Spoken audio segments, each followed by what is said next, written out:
Oh, hey, by the way, we got one correction. You know, we always do whenever we're pointed out that we have made an error or we were mistaken about something. It happens so rarely, but whenever it does, and it's pointed out to us, we correct it. We were haranguing the AEW booking of Jay Lethal the other day on one of the programs here recently. And, you know, we said, I think when we were talking about, or maybe it was Kippelman. Yeah, I don't know. Or I can't remember now. We have been complaining about we've been complaining about Jay Lethal's booking for quite some time. But the Jay Lethal Dax Harwood match, when we were talking about that, we said, oh, it's great now that Jay is competitive with these top guys and, you know, gets a win on television. That's what we've been calling for. But, you know, unfortunately, when he came in, he got beat like a fucking government mule for, you know, the first 5 or 6 times we saw him. I said, I think even Pockets beat him. Well, I forgot it was Pockets that Adam Cole is the one that Pockets beat when he debuted, but actually it was Jay Lethal. That's one win that he did get on television. He did beat good old Pockets. One of our most devoted listeners pointed that out to me, so I wanted to make sure that we corrected it. Jay Lethal did beat Pockets in what was described as a clean fashion, I guess, for the AEW folks. That still doesn't mean that he started out in the company on a path to stardom. He started out getting shoehorned in and being a whipping boy, and then suddenly got a couple of wins. We'll see where it goes. But I wanted to make that correct. You know, you hate to be wrong, Brian, just like I do. Yeah, how could you get that one wrong? That's a big one to get wrong. Well, you know, it's in my mind that every time that Pockets is in the ring with some of these people, he beats them because it's happened so often. And I guess the fact that also once you see that on the screen, you don't tend to pay too much close attention after that. I wonder what kind of rating it did.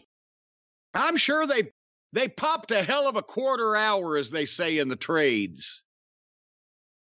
All right, well, speaking of trades, I wish I could trade places with Lou Kippelman and let him fill in this week, but we do have more show. Those are English words that have never been said before like that. Oh, come on. Well, I wish I could trade places with Kippelman. Oh, I would love to trade. He's out in San Francisco. He's got good restaurants. He's having a good time out there. I'm over here talking to you, and I just went to a Brazilian steakhouse, and I didn't have to leave Louisville. What was the best thing you ate on the menu?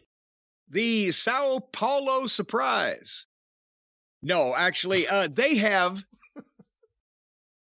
I could have said, you know, Rio de Janeiro Roundup or whatever. The fish frenzy. No, they have no seafood. No seafood. Brazil is landlocked, I guess. They don't have seafood on the menu, but they've got the sirloin steak that they just slice right off the yam there, whatever it is. They've got the ass or whatever part of the cow the top sirloin comes off. They just bring it right out and slice it right off there. They've got bacon wrapped chicken. They had chicken legs.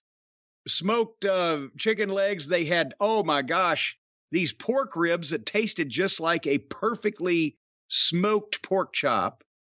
They had pieces of filet. They had the just any kind of meat, sausage, holy mackerel. But knowing the shape you're in right now and knowing what your regiment has been like, how much were you able to eat before you got full?